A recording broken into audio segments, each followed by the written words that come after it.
comme tout individu, un ancien chef de l'État est poursuivable. Ce n'est pas pour autant, parce que je suis ancien chef de l'État, on me voit tuer quelqu'un au coin de la rue et que je ne dois pas être interpellé parce que je suis ancien chef d'État. Mais non, ça ne se passe pas comme ça. Alors, départ d'abord la procédure, c'est qu'on doit savoir, comme tout individu, il est possible qu'un ancien chef de l'État puisse être interpellé. Mais maintenant, il y a une loi portant statut des anciens chefs d'État qui établit dans quel contexte cela devrait se passer.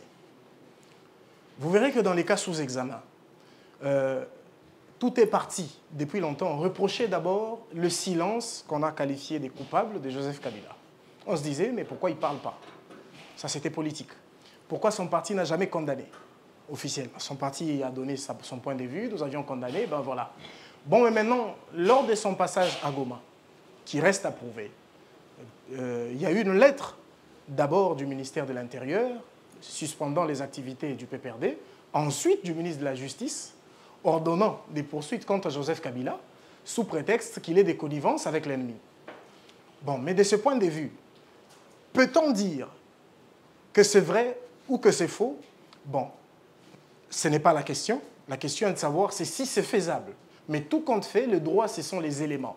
Je préfère être juriste. Le droit, ce sont les faits.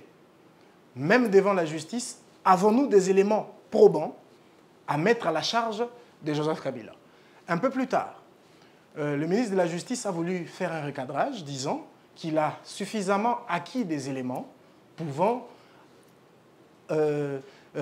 valider le caractère coupable de Joseph Kabila au regard des faits qui lui sont reprochés. Bon, jusque-là, ces faits ne sont pas encore cités, mais ce qui avait été dit officiellement dans une lettre par le ministère de la Justice, que c'était sa présence à Goma, qui reste à prouver. Ben, jusqu'ici, rien n'a démontré cela. Bon, est-il poursuivable? Il y a eu une opération qui venait d'être faite par l'auditeur général demandant au Parlement d'élever ses immunités. Est-ce que c'est le Parlement, ou même pas le Parlement, est-ce que c'est le Sénat qui est censé lever les immunités du chef de l'État par le fait qu'il est sénateur à vie? Bon, cette question est un peu complexe. Il est sénateur à vie, pourquoi? Il est sénateur à vie parce qu'il est ancien chef de l'État. Et donc, le fait d'être ancien chef d'État lui confère les grades honorifiques de sénateur à vie. Est-ce qu'on peut lever les immunités d'un sénateur à vie?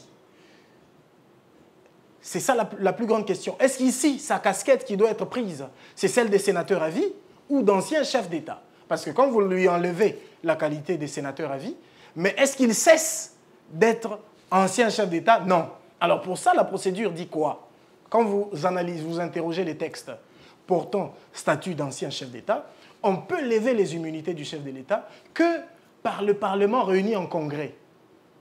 Seul le Parlement réuni en congrès, pas le Sénat. Le Sénat, c'est le Sénat. Le Parlement est constitué de l'Assemblée nationale et du Sénat. Donc réuni en congrès et qui devra voter des poursuites d'un chef de l'État aux 2 tiers, c'est-à-dire 2 tiers des députés doivent voter pour les poursuites et la levée des immunités. Pourquoi? Ça paraît un peu bizarre. Parce qu'on voudrait que les statuts qu'un ancien chef de l'État ne soit pas dans une posture où on peut l'attaquer facilement. C'est comme on a endurci les immunités des anciens chefs d'État. Mais cette loi va même plus loin. Cette loi dit qu'on ne peut plus lui reprocher des faits, même des faits nouveaux. Mais ça, c'est un problème. Donc, en tant qu'ancien chef de l'État, on ne peut plus mettre sur son dos même des faits nouveaux, c'est-à-dire qu'il peut commettre une infraction, mais c'est par des procédures très sévères qu'il peut être pris. Bon, on peut se dire, il y a flagrance. Ben d'accord. On peut aller dans une procédure de flagrance pour outrepasser les immunités. Mais toujours est-il que le droit dit, de ce point de vue, qu'il faudrait que l'ancien chef de l'État que cette question soit débattue par le Parlement réuni en congrès qui devra voter aux 2 tiers des poursuites contre un ancien chef de l'État. Bon, cette requête qui a été introduite au Sénat, ma foi, je crois que le Sénat répondra à ça, qu'il n'est pas habilité à livrer ou à lever des immunités d'un ancien chef de l'État. Parce que théoriquement, c'est parce que je suis ancien président que je deviens sénateur à vie. C'est une qualité qui me colle à la peau parce que je suis ancien chef de l'État. Si on veut me poursuivre, on interroge la loi sur les anciens chefs d'État. Et que de ce point de vue, théoriquement sur le plan des droits, le Sénat dira que nous avons reçu votre requête, nous ne sommes pas habilités à lever ces immunités, mais au moins, au regard de tels textes, nous sommes obligés de recourir, nous allons recourir au Congrès. Or, ce n'est pas un auditeur général n'a pas compétence à demander un Congrès. Donc là, la procédure devrait être faite. On pourra soit écrire au président de la République, parce que lui peut demander même en vacances un Congrès extraordinaire. Et donc, il y a des procédures bien strictes pour convoquer un Congrès. Notamment quand le chef de l'État veut faire son discours à la nation. Donc, une loi qui détermine tout cela est bien là. Et que de ce point de vue, le Sénat, respectueux des textes, n'aura pas d'autre choix que de s'en remettre au Congrès qui devra voter aux 2/3. Et donc, il faudrait qu'à un moment donné qu'on se pose la question sur l'efficacité de cette loi d'anciens chefs d'État. Moi, je crois que ça protège trop les anciens chefs d'État.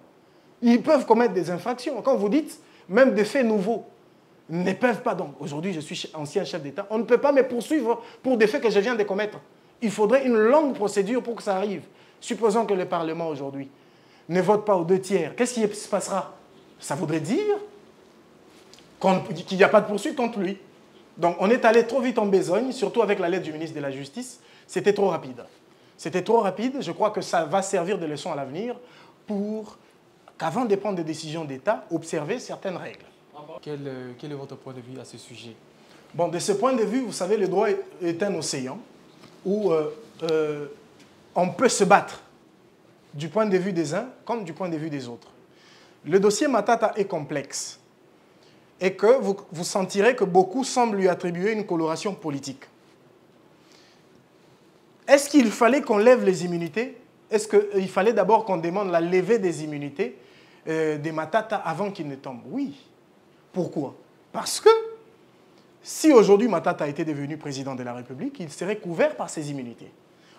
Puisqu'on ne peut pas lever les immunités d'un président de la République, voilà pourquoi on attendrait la fin de son mandat. Aujourd'hui, Matata est-il député national? Oui. Est-ce que dans la législature passée, avait-on levé ses immunités? Oui. Les uns disent, puisqu'on avait déjà levé, c'est une procédure qui est en cours, on peut poursuivre avec. Mais en même temps, il y a une autre école qui se lève, qui dit non, mais au-delà de tout, il reste député national. Puisque c'est une procédure qu'on réactive, il faudrait quand même... Qu'est-ce qui nous coûte? L'Assemblée nationale reste une institution. Qu'est-ce que ça coûte à la justice? D'écrire, comme on a fait pour Kabila, à l'Assemblée nationale pour dire il y a des poursuites contre lui, des poursuites graves, et qu'il faut qu'on lève les immunités. Et au moins, dans ce sens, on va assouvir la soif de l'Assemblée nationale. Il y a deux institutions qui se battent. Moi, je crois que le chef de l'État peut intervenir dans ce cas pour dire, bon, cette guerre d'institutions, il est le garant des bons fonctionnements des institutions, le chef de l'État. En cette qualité, il n'a pas intérêt à avoir cette guerre entre l'institution Parlement et le pouvoir judiciaire. Vous voyez? Et donc, de ce point de vue, les cours et tribunaux. Et donc, je crois que le chef de l'État devrait venir et que la décision la plus sage serait de demander la levée pure et simple des immunités des Matata. Au moins, dans ces cas, tout le monde est d'accord. Et comme on se veut être dans un état de droit, on conclut le problème et on avance dans le bon sens. Mais aussi, pour chuter par là, il ne serait pas très juste si, je vais les mettre au conditionnel, si Matata serait poursuivi pour des intérêts politiques, je crois que ce ne serait pas juste. Ce ne serait pas juste pourquoi? Parce que nous sommes dans un état de droit, chacun a le droit de dire ce qu'il a à dire.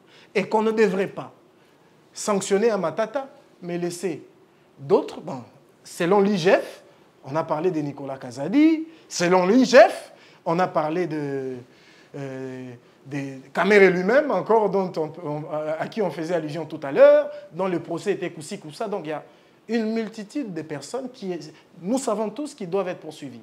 Mais s'il faut qu'on s'acharne sur seulement lui, ben, je crois que c'est une justice à deux vitesses. Si Matata a commis une erreur, on doit l'arrêter. Mais arrêtons aussi les autres qui ont fait du mal. Ne pas le faire ne donne pas une bonne connotation